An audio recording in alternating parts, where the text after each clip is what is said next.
طول عمري نفسي افهم ايه المشكله، هي الدنيا هيجرى فيها ايه يعني لو لعبت غلط، لحد لما عرفت السر ده. هو فعلا مفيش اي مشكله هتحصل لك لو لعبت غلط فيما يخص بناء العضلات او النمو العضلي. كده كده عضلاتك هتكبر طالما في حمل واقع على العضلات دي وبتتمرن كفايه وبتاكل كويس. بالعكس احنا اوقات بنشجع على انك تلعب بطريقه غير مثاليه او فيما يعرف باسم التشيت ريبس لما بنكون محتاجين نكسر وزن مثلا او نجيب اخرنا ونوصل للفشل العضلي في تمرينه مثلا. ومش عايزك تفهمني غلط، انا هنا اقصد اداء التمارين بطريقه مش مثاليه لفترات بسيطه عشان نحقق هدف اكبر وهو البروجريسيف اوفرلود، ولكن مش ادائها بطريقه خطأ تماما طول الوقت. وعموما زي ما قلت لك العضلات مش بتفهم غير حاجه واحده بس، وهي لغه الاحمال. في حمل تقيل بيتحط على العضله، هي هتستجيب للحمل ده وهتتكيف وهتكبر وهتبقى اقوى عشان تقدر تشيل الحمل ده في المستقبل. امال المشكله فين بقى؟ المشكله ان في تكنيك ممكن يخليك تستهدف العضله بشكل احسن، تكنيك يخلي العضله تشغل كميه اكبر من الالياف، وده بالتبعيه هيخليك اقوى واكبر في وقت اقل من لو لعبت نفس التمرين بس بطريقه مش صحيحه. وتكنيك تاني بقى يخليك تعتمد على عضلات اخرى غير مستهدفة بالتمرين اصلا، وتبقى هي اللي بتقوم بالتمرين بالنيابة عن العضلة الاساسية اللي المفروض التمرين بيستهدف. ودي كده اول مشكلة. المشكلة التانية ان اللعب باسلوب خاطئ بيقلل فرصة انك تحفر في مخك مسار الحركة وتقوي التواصل العقلي العضلي اثناء التمرين. الاهمية الحقيقية للمايند ماسل كونكشن ده او التواصل العقلي العضلي بتظهر لما بتتقدم في المستوى التدريبي وبتبقى خلاص بالبلدي كده خلصت شهر العسل بتاع المبتدئين في الجيم، اللي هو يعني لو رحت بس شميت في الدمبلز والحديد عضلاتك بتزيد.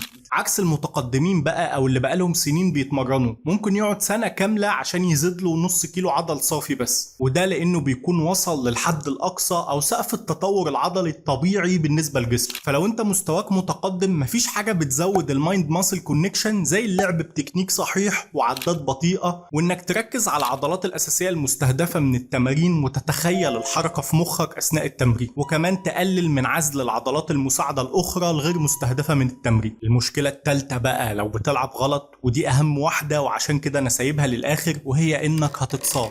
ولو انت لسه جديد في الجيم وما تعرفش يعني ايه اصابه، فانا جاي لك من المستقبل وبقول لك في شبح كبير وبعبع مخيف اسمه اصابات مفصل الكتف واصابات اسفل الظهر والام الركبه. وتقدر تسال اي حد في الجيم هيقول لك ان احنا بنتعامل مع اجسادنا بعد الاصابات على انها من ازاز. اي حركه بسيطه لو اتعملت غلط ممكن تخليك تقعد من التمرين بالاسابيع او لا قدر الله بالشهور. فدايما اعرف ان الهدف من الجيم او من الرياضه انها تحسن الصحه وجوده الحياه مش تبوظها.